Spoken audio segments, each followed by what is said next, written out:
کہ اللہ کے رسول صلی اللہ علیہ وسلم ارشاد فرماتے ہیں لِكُلِّ شَيْءٍ قَلْبٌ وَقَلْبُ الْقُرْآنِ یاسین، ہر چیز کا ایک دل ہوا کرتا ہے اور قرآن کا دل سورہ یاسین ہے، یعنی دل ہے۔ اب دل کی کیا حیثیت ہوتی ہے کسی بھی چیز میں آپ کو اچھی طرح سے معلوم ہے۔ دل جو ہے رئیس کی حیثیت رکھتا ہے، امیر کی حیثیت رکھتا ہے جسم کے اندر، اسی طرح قرآن عظیم میں سورہ یاسین امیر کی حیثیت رکھتا ہے، دل کی حیثیت ہے۔ اس کے پڑھنے کے جو فضائل آئے ہیں وہ بہت سارے ہیں۔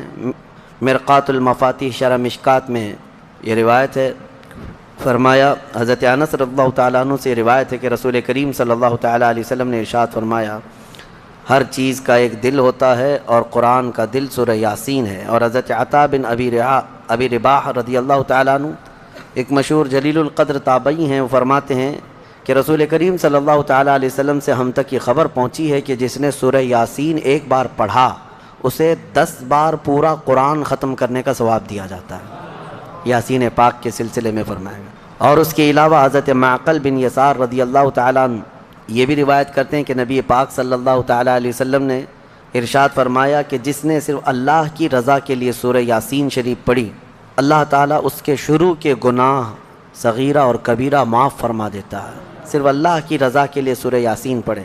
اس کی فضیلتوں میں تو بہت ساری چیزیں ہیں۔ فرمایا گیا کہ اگر آدمی راستہ بھٹک جائے کہیں جنگل میں تو سورہ یاسین پڑھ لے، اللہ اسے راستہ عطا کر دے گا۔ اور اگر بہت شدت کی بھوک ہے اور کھانے کو کچھ نہیں ملتا، اس کو ایسی جگہ پر ہے اور سورہ یاسین پڑھے، اس کے لیے دوا بھی ہے، غذا بھی ہے اور شفا بھی ہے۔ سورہ یاسین پیٹ بھر دیا کرتی ہے، اس کے اندر اللہ تعالیٰ نے یہ اثر رکھا ہے۔ اور پھر یہ حدیث حضرت ابو ہریرہ رضی اللہ تعالیٰ عنہ سے فرمایا جو سورہ یاسین رات کو پڑھ کر کے سوئے گا، اگر اس رات یا صبح اٹھنے سے پہلے اس کا انتقال ہوا تو اس کو شہیدوں میں اٹھایا جائے گا، ہاں اس کی بخشش ہو چکی ہوگی۔ اور پھر یہ نبی پاک صلی اللہ تعالیٰ علیہ وسلم نے بھی ارشاد فرمایا، حضرت معقل بن یسار سے یہ بھی روایت ہے کہ حضور نے فرمایا اس کو اپنے مردوں کے قریب پڑھا کرو، یعنی جو شخص انتقال کے قریب آ چکا، نزع کا وقت ہے، سکرات کا وقت جس کو کہتے ہیں، ایسے وقت میں اس کے سرہانے کے پاس بیٹھ کر سورہ یاسین کی تلاوت کریں۔ یہ روایت کئی احادیث میں ہے، امام احمد نے، حضرت یہ ابو داؤد نے، نسائی نے، ابن ماجہ نے، سب نے اس کو روایت کیا۔ اور یہ فرمایا گیا ہے کہ جو سورہ یاسین کی تلاوت ہوتی ہے قریب الموت شخص کے پاس تو اس کے روح نکلنے کی تکلیف میں اللہ آسانی فرما دیتا ہے، تخفیف ہو جاتی ہے۔ ایک عجیب و غریب حکایت ملتی ہے، امام احمد بن حنبل رضی اللہ تعالیٰ عنہ مشہور اماموں میں سے ایک ہے، محدث جلیل جن کو 5 لاکھ حدیثیں یاد تھیں، آپ کی طرف سے یہ بات منسوب ہے اور فرمایا آپ نے کہ آپ کا آخری وقت تھا، لوگ عیادت کے لیے آ گئے، تیمارداری بھی ہوتی رہی، آخری وقت تھا، نزع کا وقت تھا۔ اور ایک بات میں آپ کو بتا دوں، جو نزع میں جاتا ہے پھر وہ واپس نہیں پلٹتا، لیکن اللہ تعالیٰ جسے چاہے موت کے منہ سے بھی نکالے اور قبر سے بھی زندہ کرے۔ امام احمد بن حنبل کے متعلق ہے کہ وہ نزع کے حالت میں جا کر قریب الموت تھے، اس کے بعد پھر وہ صحیح بھی ہو گئے، پھر آ گئے، کیونکہ انہیں کچھ بتانا تھا۔ کہا کہ میری روح نکلنے کے قریب تھی، نزع کا وقت تھا، شدت کا درد تھا، ایسا درد کہ مکھی بیٹھے تو لگتا پہاڑ بیٹھا ہوا ہے، ایسی تکلیف۔ فرماتے ہیں اسی اثنا میرے پاس ابلیس آیا اور پانی لے کر کے آیا، مجھے ایک بوند پانی بھی ایک ندی کے برابر لگتا اور وہ کہتا احمد بن حنبل میری طرف دیکھو، میں میٹھا پانی لایا ہوں، زندگی بھر تم جس کی عبادت کرتے تھے اس نے تو تم کو تکلیف میں چھوڑ دیا، لیکن میں تمہیں تکلیف میں نہیں چھوڑوں گا، تم نے مجھے پہچانا ہی نہیں، میں اصل بندوں کی دیکھ بھال کرتا ہوں۔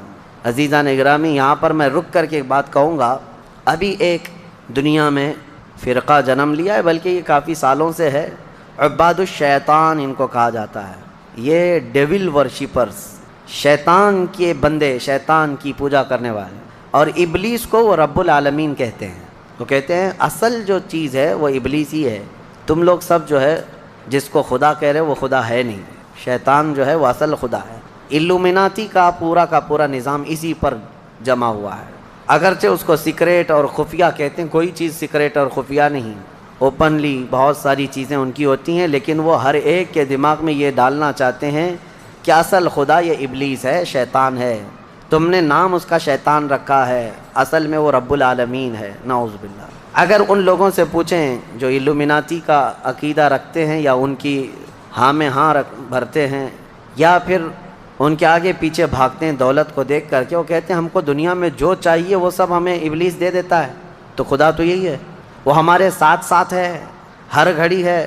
دیکھو تمہاری حدیثوں میں لکھا ہوا ہے کہ تمہارے خون کے ساتھ دوڑتا ہے شیطان، تو خدا تو وہی ہے جو اپنے ہر بندے کے ساتھ ہوتا ہے۔ بڑے عجیب و غریب دلائل ان کے پاس ہے شیطان کے متعلق۔ اللہ تبارک و تعالی حفاظت فرمائے۔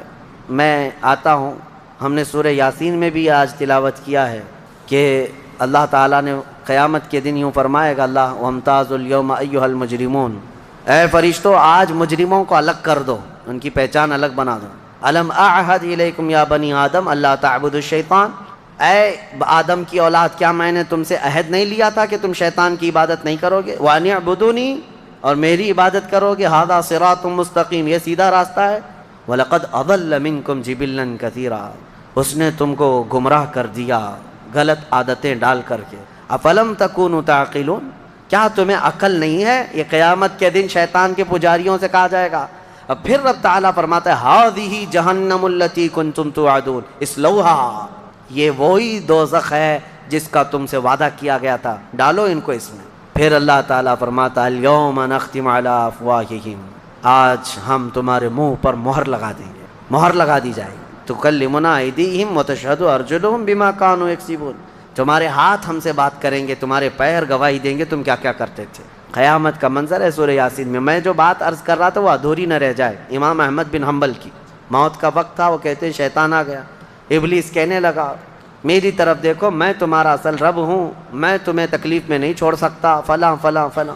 کہتے ہیں میں عجیب کشمکش میں تھا کہ اس کے ہاتھ سے پانی لے لوں، مجھے مصیبت میں اس حالت میں یہ مدد کے لیے آئے، کیا کروں کیا کروں۔ گمراہی نزع کے وقت بڑے بڑے لوگوں کا ایمان چلا جاتا ہے۔ امام احمد بن حنبل کہتے ہیں بچنا تو چاہ رہا تھا لیکن میری طاقت نہیں تھی کہ اس کو بھگاؤں کسی طرح۔ اچانک ایک خوبصورت نوجوان آیا سفید لباس میں، آتے ہی اس نے گھونسے مارنا شروع کیا ابلیس کو، اور ابلیس اتنی تیز بھاگا کہ پیٹ پھیر کر بھاگتا چلا گیا۔ امام احمد بن حنبل کہتے ہیں میں اس نوجوان سے پوچھا کہ تو مجھے ابلیس سے بچا دیا اس وقت نزع کے وقت میں، تو کون ہے؟ اس نوجوان نے کہا میں سورہ یاسین ہوں جس کی تم روزانہ تلاوت کرتے ہو، تم روزانہ جو مجھ کو تلاوت کرتے ہو میں وہ سورہ یاسین ہوں۔ نزع کے وقت سورہ یاسین ایمان کی حفاظت کرے گا، یہاں تک کہ قیامت کے دن اپنے پڑھنے والے کی یہ سفارش کرے گا اللہ کی بارگاہ میں کہ اللہ یہ میری تلاوت کرتا تھا، اس کی بخشش فرما دے۔ اور ایک حدیث یہ بھی ہے جس نے صبح کے وقت دن کے شروع کے وقت میں سورہ یاسین پڑھ لیا، حضور صلی اللہ علیہ وسلم فرماتے ہیں اللہ تعالیٰ اس کو دنیاوی بلاؤں سے آفتوں سے محفوظ فرما دے، وہ دن اس کا محفوظ ہو گیا۔ عادت یہ ڈالو فجر کے بعد سورہ یاسین شریف کی تلاوت ہو جائے۔ سورہ یاسین میں بہت اہم پیغامات ہیں، اللہ کریم نے نظام کائنات اس میں بیان کیا ہے، انبیاء کرام کے معاملات بیان کیے، اور اس کے بعد یہ قیامت کا منظر بھی اللہ نے فرمایا، جنتیوں کا بھی حال، دوزخیوں کا حال بھی بیان کیا۔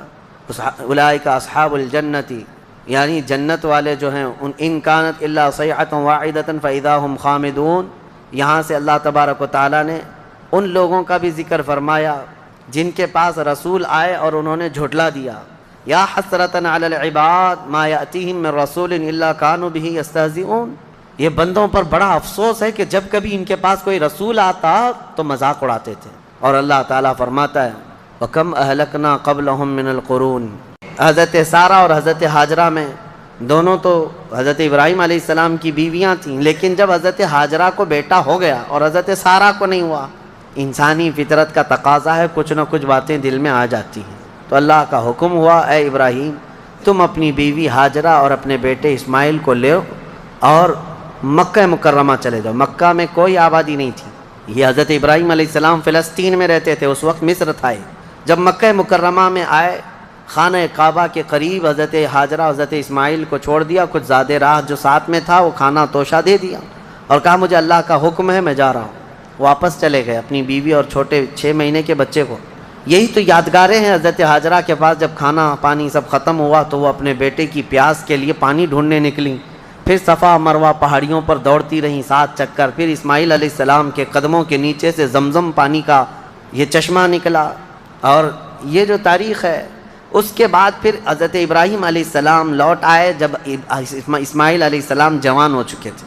اب اللہ تعالیٰ نے حکم فرمایا، اے ابراہیم تم اپنے بیٹے کی قربانی دے دو۔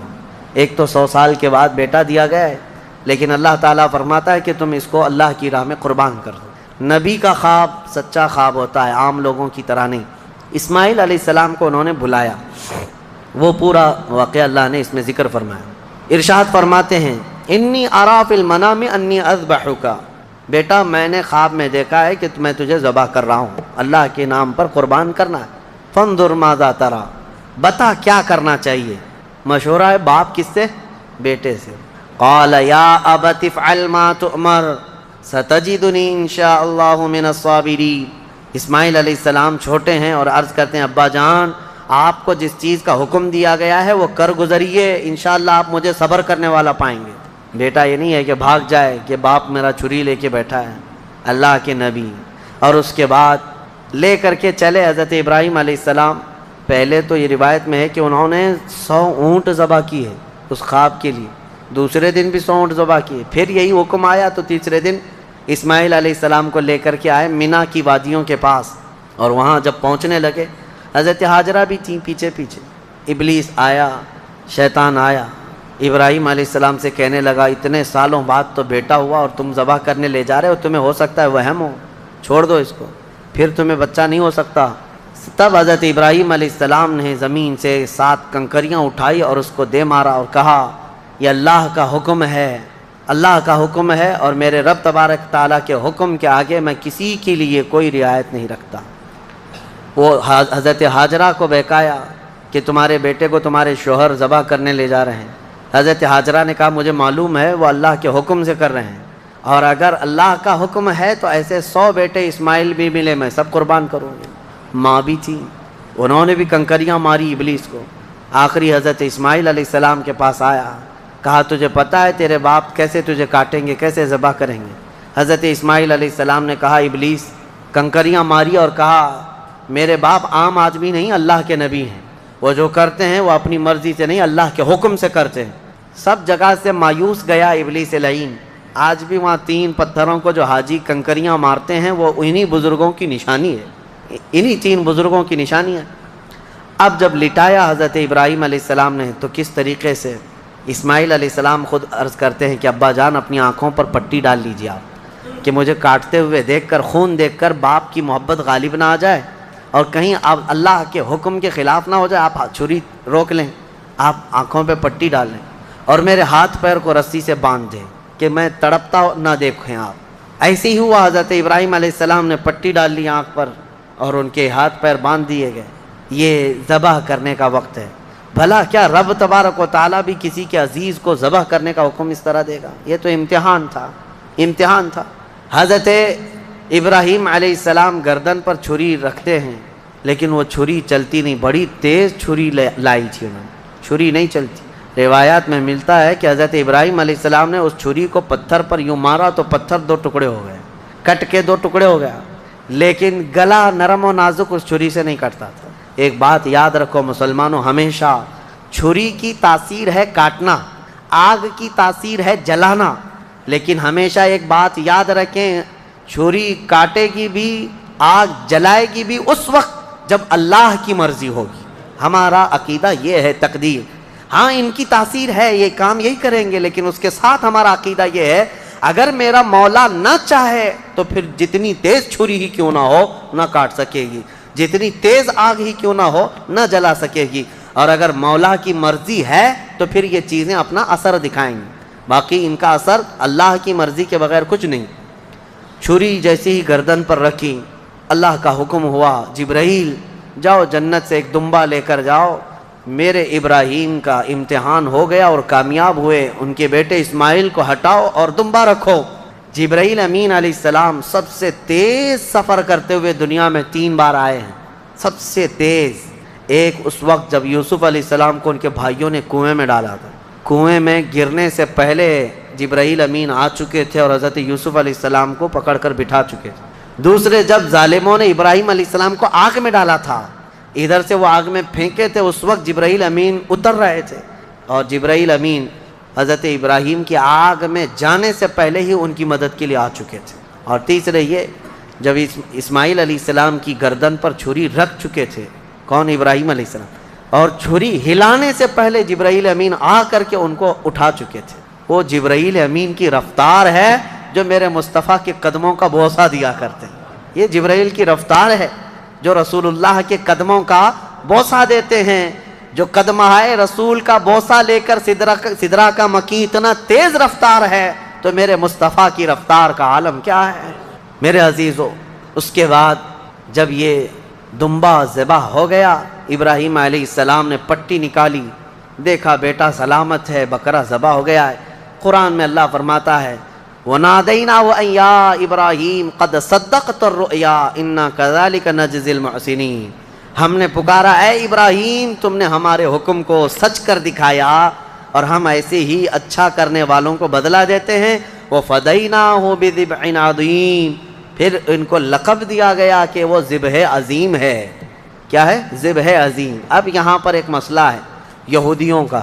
یہودی جو ہے اتنے سالوں سے اسی گھن چکر میں ہیں، وہ یہ نہیں مانتے قربانی ہوئی ہے، قربانی ہوئی ہے یہ مانتے ہیں، ابراہیم علیہ السلام نے اپنے بیٹے کی قربانی کی ہے یہ مانتے ہیں، لیکن وہ اسماعیل علیہ السلام نہیں تھے، وہ اسحاق علیہ السلام تھے، کیونکہ ان کے باپ ہیں اسحاق علیہ السلام کی اولاد میں ہے نا یہ لوگ بنی اسرائیل، تو کہتے ہیں جو ذبح ہوئے تھے وہ اسحاق علیہ السلام تھے، اسماعیل علیہ السلام نہیں تھے۔ وہ اسی پٹی پڑھاتے ہوئے اتنے سال ان کے گزر گئے۔ میں ایک آیت پڑھتا ہوں جس سے پتہ چلے گا آپ کو کہ حضرت اسماعیل علیہ السلام حضرت ابراہیم کے بڑے بیٹے تھے، پہلے وہی تھے، اور جو پہلا بیٹا تھا اسی کی قربانی ہوئی ہے، یہ بات پکی ہے۔ جیسے کہ حضرت ابراہیم علیہ السلام کی یہ دعا قرآن میں الحمدللہ الذی وہب لی علی الکبر اسماعیل و اسحاق، تمام تعریفیں اس اللہ کے لیے جس نے بڑھاپے میں مجھے اسماعیل دیا اور اسحاق دیا، یعنی حضرت سارہ سے پھر حضرت اسحاق بھی پیدا ہو گئے بعد میں، لیکن پہلے کون پیدا ہوئے؟ حضرت اسماعیل۔ اب دوسری بات یہ بھی ہے کہ حضرت سارہ کو بیٹا نہیں تھا، تبھی تو حضرت ہاجرہ سے نکاح ہوا اور بیٹا ہوا، اس کے بعد پھر حضرت ابراہیم مکہ چھوڑ کر کیا یہ سارے معاملات کیوں ہوئے؟ اس لیے کہ حضرت سارہ سے کوئی اولاد نہیں تھی، ہاں بعد میں حضرت سارہ سے حضرت اسحاق علیہ السلام پیدا ہوئے۔ بہرحال یہ فیصلہ تو قیامت کے دن ہوگا، لیکن میرے آقا صلی اللہ تعالیٰ علیہ وسلم نے حدیث پاک میں ارشاد فرمایا انا ابن الذبیحین، میں دو ذبیحوں کا بیٹا ہوں، میں دو ذبیحوں کا بیٹا ہوں۔ یہ کیا مطلب ہے اس حدیث کا؟ حضور پاک صلی اللہ تعالیٰ علیہ وسلم کے والد حضرت عبداللہ جو حضور کی ولادت سے پہلے انتقال کر چکے ہیں، بچپن میں یہ اتنے بیمار ہوئے تھے کہ حضرت عبد المطلب حضور صلی اللہ علیہ وسلم کے دادا، انہوں نے یہ خانہ کعبہ میں یہ نذر کر لیا تھا کہ میں اپنے اس بیٹے کے قربانی دوں گا۔ کس کی؟ حضور صلی اللہ علیہ وسلم کے باپ حضرت عبداللہ کی۔ پھر جب ان کی طبیعت صحیح ہو گئی تو حضرت عبد المطلب نے 100 اونٹ ذبح کیے تھے، جان ذبح نہیں کی جاتی، قربانی کے بدلے 100 اونٹ ذبح کیے تھے۔ اسی طرح حضرت اسماعیل علیہ السلام کے بدلے میں بھی حضرت ابراہیم علیہ السلام نے کیا کیا تھا؟ 100 اونٹ ذبح کیے تھے۔ تو حضور فرماتے ہیں میرے باپ بھی ذبیح ہیں، میرے دادا اسماعیل بھی ذبیح ہیں۔ تو ذبیح کا لفظ کس کے لیے آیا ہے؟ اسماعیل علیہ السلام کے لیے آیا ہے۔ لہذا دنیا جو بھونکتی ہے بھونکنے دو، میرے مصطفیٰ نے فرمایا ذبح عظیم اسماعیل علیہ السلام ہی تھے، اسماعیل علیہ السلام ہی تھے۔ اللہ کریم ان واقعات سے ہمیں درس کی توفیق عطا فرمائے۔ وہاں پر حضرت اسماعیل علیہ السلام کی ان آداب کو دیکھ کر شاعر نے بہت اچھے انداز میں کہا ہے کہ یہ مکتب کی کرامت تھی کہ فیضان نبوت تھا، سکھائے کس نے اسماعیل کو آداب فرزندی۔ حضرت اسماعیل علیہ السلام نے چوں چرا تک نہیں کہا تھا کہ کیوں لے جا رہے ہیں، کیا کرنا ہے، کچھ نہیں، وہ گھر کی تربیت تھی حضرت ابراہیم علیہ السلام کی۔ اتنا ہی نہیں، یہ دونوں نبیوں کے ساتھ بڑی آزمائشیں ہوئی ہیں، بہت سارے امتحانات ہوئے ہیں، ان کو وطن چھوڑنا پڑا ہے، ان کو آگ میں ڈالا گیا ہے، ان کی اولاد کی قربانی بھی ہوئی ہے، اور اس کے علاوہ حضرت اسماعیل علیہ السلام کی جب شادی ہوئی تب بھی ایک بڑی آزمائش ہوئی ہے۔ وہ کسی اور موقع پر عرض کروں گا کہ شادی کر کے جس عورت کے ساتھ رہ رہے تھے حضرت اسماعیل علیہ السلام، وہ بھی ایک قربانی ہے۔ ابھی اس ٹاپک سے ریلیٹڈ نہیں ہے، انشاءاللہ العزیز پھر کبھی عرض کرتا ہوں، لیکن ان دونوں نبیوں کی زندگیاں بڑی قربانیوں سے گزری ہیں، بڑی قربانیوں سے، لیکن ہر چیز میں یہ ثابت قدم رہے۔ سورہ صاد آج ہم نے جو تلاوت کیا اس میں مختصر سی بات رہ جائے گی ورنہ تفسیر میں، کیونکہ بہت ہی مشہور و معروف واقعہ حضرت سیدنا ایوب علیہ السلام کا اس میں بیان کیا گیا ہے۔ حضرت ایوب علیہ السلام کا نام بہت سارے لوگ اس طرح لیتے ہیں، حضرت صبر ایوب، کیونکہ صبر کا لفظ جو ہے حضرت ایوب علیہ السلام کے ساتھ ایسا جڑا ہوا ہے کہ سب سے زیادہ صبر کرنے والوں میں ان کا نام آتا ہے، لیکن میرے مصطفیٰ کریم صلی اللہ علیہ وسلم سے زیادہ نہیں، یعنی ہر از اخلاق میں میرے آقا صلی اللہ تعالیٰ علیہ وسلم کی برتری ثابت ہے۔ حضرت ایوب علیہ السلام کی آزمائش ہوئی تھی، ان کی بیویاں بھی بہت تھیں، بچے بھی بہت تھے، مال بھی بہت تھا، وہ ہمیشہ عبادت میں رہتے تھے۔ اللہ تعالیٰ نے ایک بار آندھیوں کے ذریعے سے ان کے باغیچے ختم فرما دیے، ان کے جانور ختم ہو گئے، ان کی بیویاں ایک کے بعد دیگر مر گئیں، انتقال کیں، اور ان کی اولاد بھی دھیرے دھیرے سب انتقال کر گئے، اور اس کے بعد وہ خود بیمار ہوئے، اتنے بیمار کہ ان کے جسم کے گوشت کے حصے کٹ کے گرتے تھے، بستر پر سو جائیں تو چمڑی بستر پر لگ جاتی۔ اور اس کے بعد ایک بیوی ان کی بی بی رحمت، حضرت جمیلہ بھی ان کو کہا گیا بی بی رحمت، ان کے علاوہ کوئی ساتھ میں نہ تھا۔ وہ وقت بھی آیا جب ان کی زبان بھی کٹ گئی تھی جس سے وہ ذکر کرتے تھے، زبان کٹ گئی حضرت ایوب علیہ السلام کی۔ تب انہوں نے ایک عرض کیا تھا اللہ کی بارگاہ میں، ربی انی مسنی الضر وانت ارحم الراحمین، یہ ایوب علیہ السلام کی دعا ہے، اے اللہ مجھے تکلیف پہنچی ہے لیکن تو ارحم الراحمین ہے۔ اللہ فرماتا ہے اس کے بعد ہوا کیا سنو، ایک اور چیز ہوئی تھی، حضرت بی بی رحمت بازار گئی تھیں، علاج ڈھونڈتے ہی رہتی تھی روزانہ، وہ بڑی وفادار خاتون تھی، وفا شعار اپنے شوہر کی۔ بازار میں ایک حکیم صاحب دوا بیچ رہے تھے، میرے پاس ہر بیماری کی دوا ہے، یہ چلی گئیں، کہا کہ میرے شوہر ایسے بیمار ہیں، ان کی تکلیف فلاں ہے۔ وہ حکیم صاحب نے کہا میں تو چٹکی میں حل کر دوں گا، آسانی سے تمہارے شوہر صحیح ہو جائیں گے۔ کہا کیا کرنا ہوگا؟ کہا صحیح ہو جانے کے بعد مجھے ایک سجدہ کرنا ہوگا، اور کچھ بھی نہیں۔ وہ ابلیس لعین تھا۔ خواتین، عورتیں یہ بڑی بھاؤک ہوتی ہیں، جذباتی ہوتی ہیں، ان کو اپنی فیملی سے لگاؤ ایسا ہوتا ہے، اسی لیے آج باباؤں کے چکر بھی سب سے زیادہ عورتیں ہی لگاتی ہیں۔ صحیح میں کہہ رہا ہوں کہ عورتیں جانا بند کر دیں تو باباؤں کی دکانیں بند ہو جائیں، نہیں چلیں گی دکانیں، کیونکہ اور ایڈورٹائز بھی میں دیکھتا ہوں، بابا لوگ دوسرے کسی عمل کا ایڈورٹائز کرتے ہی نہیں، پیپر میں بھی ایڈورٹائز آتا ہے تو سب سے زیادہ یہی ہے کہ مرد کو مٹھی میں کیسے رکھنا ہے۔ یہ اٹریکٹیو عمل ہے، کیونکہ ہر عورت آئے گی اور ہر عورت کو یہ چاہیے کہ شوہر میرا مٹھی میں رہے۔ اور پھر دوسرا عمل یہ بھی ہے کہ کیسے شوہر اپنی بیوی سے دور ہو جائے، یہ شوہر کی اماں ساس کا عمل ہے، اس کو بھی یہی چاہیے۔ اور بابا انہی دو عورتوں کے بیچ میں کھیلتا رہتا ہے، ایک کو محبت کی تعویذ دیتا ہے، ایک کو نفرت کی دیتا ہے، اور ہر 8 دن پر وہ چکر کاٹتی رہتی ہیں۔ عورتوں کے جذبات کمزور بھی ہیں، کمزور ہیں، ان کا بچہ بیمار ہو جائے تو یہ نہیں دیکھتی کہ کس کے پاس جانا ہے، جس نے بھی تھوڑا مشورہ دے دیا یہاں جاؤ چلی جائیں گی۔ ایسا نہ ہو، ایمان والی خواتین بنو، ورنہ تم میں اور بھینس میں کوئی فرق نہیں، بھینس ہر جگہ منہ ڈال دیتی ہے، اس کو یہ نہیں پتہ ہوتا ہے کہ کس چیز کو وہ کھا رہی ہے۔ بچہ تمہارا ہے یقیناً۔ بعض عورتیں وہ بھی ہیں جو اپنے بچوں کی صحت کے لیے کبھی کسی درخت کو جا کر کے ناڑا باندھ کر کے آ گئیں، کہیں تالا لگا کر کے آ گئیں، کہیں کسی پتھر پر تیل ڈال کر کے آ گئیں، سب کیا کیا ہوا ہے، یہ ہو بھی رہا ہے۔ کیوں؟ ان کو کوئی مشورہ دیتا ہے چلی جاتی ہیں۔ ایمان مضبوط رکھو، اللہ ہی شفا دینے والا ہے، اور جائز طریقے سے، حلال طریقے سے اگر کوئی چیز ملتی ہے تو بالکل علاج کرو، بالکل علاج کرو، ہم یہ نہیں کہتے، لیکن یہ نہیں کہ کسی نے مشورہ دے دیا تو اپنے بیٹے کو گائے کا پیشاب بھی پلا دیا، پیٹ درد صحیح ہو جاتا ہے تو آج وہ کنیا بابا کا پیشاب تو بکتا ہی رہتا ہے، تو بہت سارے لوگ اس میں بھی پریشان ہیں۔ پہلے تو ڈائریکٹ گائے کا لیتے تھے، اب پاکٹ میں آ رہا ہے تو لوگوں کو ایسا لگنے لگا کہ شاید اب کچھ اس میں اپ گریڈ ہو گیا ہے پیشاب، اور یہ صحیح میں دوا کا کام کرتا ہوگا، کیونکہ آج یہاں دیکھ رہے پوری دنیا ہنس رہی ہے، آپ ہی نہیں، پوری دنیا ہنس رہی ہے، پورا عرب، امریکہ، اور جس کی یہ اقتدا کرتے ہیں پیچھے بھاگتے ہیں، یورپ بھی ان پر ہنستا ہے کہ یہ گوبر اور پیشاب کے پیچھے کیسی ہے قوم۔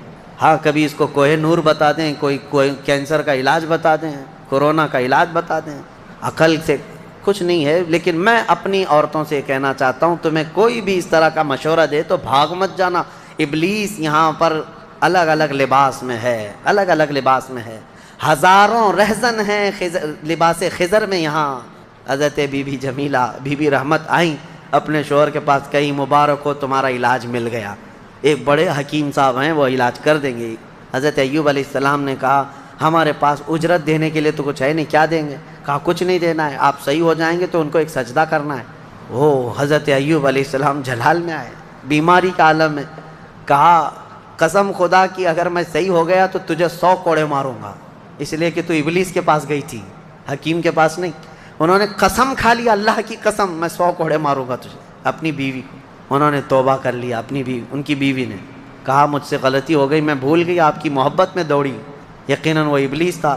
پھر اللہ فرماتا ہے ہم نے ایوب کی دعا سن لی اور کہا ارکض برجلک ھذا، اپنا پیر زمین پر مارو اے ایوب۔ انہوں نے پیر زمین پر مارا تو وہاں سے ایک نالا، ایک چشمہ جاری ہو گیا پانی کا۔ اللہ نے فرمایا اس میں نہا لو، اس پانی سے۔ حکم ہوا تو جیسے ہی انہوں نے اس پانی میں غسل کیا ان کی ساری بیماری ختم ہو گئی۔ اور پھر ان کو حکم ہوا دوسرا پیر زمین پر مارو۔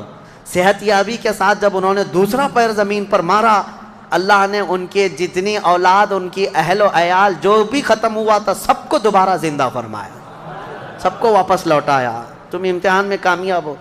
آج کے پارے میں ہم نے امتحانات ہی پڑھا ہے، اس کے بعد پوری نعمتیں، بلکہ اللہ فرماتا ہے جتنا ان کے پاس تھا مثلہم، اتنا ہی ہم نے اور ان کو بڑھا کر کے دیا، سب اپنی جگہ پر۔ لیکن ایوب علیہ السلام اپنی قسم کے لیے بیٹھے تھے تیار کہ 100 کوڑے تو مارنا ہے ابھی۔ حالانکہ اتنی وفادار خاتون کے سب دور ہو گئے تھے لیکن بیوی دور نہیں ہوئی۔ لیکن اللہ کا حکم اپنی جگہ پر، وہ نبی ہیں، عام لوگوں کی طرح نہیں کہ تمہاری طرح صبح سے شام تک ماں کی قسم باپ کی قسم کرتے رہے۔ اللہ کے نبی کی زبان سے نکلی ہوئے الفاظ ہیں، ان کے جھوٹ کا شائبہ بھی نہیں ہوتا۔ لیکن رب ذوالجلال کو رحم آیا، کہا میرے بندے کی بیوی اتنی خدمت کرتی رہی، اب اس کو 100 کوڑے مارے گا تو یہ مر جائے گی۔ اللہ نے فرمایا جبرائیل کو جائے، جبرائیل جاؤ ایک جھاڑو لے جاؤ، جنت سے ایک جھاڑو لے جاؤ جس میں 100 کاڑیاں ہیں، 100 کاڑیاں، اور دے دو ایوب کو اور کہو اس سے ایک بار اپنی بیوی کو مارے، اس کی قسم پوری ہو جائے۔ اللہ نے فرمایا خذ بیدک ضغثا فاضرب به ولا تحنث، لو اس جھاڑو کو۔ حضرت ایوب علیہ السلام نے وہ جھاڑو لے کر کے ایک بار مارا، اور پھر اللہ نے فرمایا اب تمہاری قسم کا کفارہ نہیں، تم نے جو قسم کھایا تھا وہ قسم پوری ہو گئی۔ لیکن اللہ کے نبی نے قسم پوری کی۔ آپ کے لیے ایسا نہیں ہے، آپ نے اگر اپنی بیوی کے لیے ایسی قسم کھائی تو جھاڑو مت اٹھاؤ، ہاں، کیونکہ وہ اللہ کا حکم تھا قرآن میں۔ تم نے اگر کوڑے کی قسم کھائی تو کوڑا بعد میں پڑے گا، پولیس پہلے آئے گی۔ ویسی قسم کھاؤ بھی مت، اس لیے کہ ایسی اجازت بھی نہیں ہے، ایسی اجازت بھی نہیں ہے۔ بہرحال اللہ تبارک و تعالیٰ خوشحالیاں عطا فرمائے۔ رب کریم ہمیں قرآن عظیم کی تفسیر اور اس کے مفاہیم سے عمل کرنے کی توفیق عطا فرمائے۔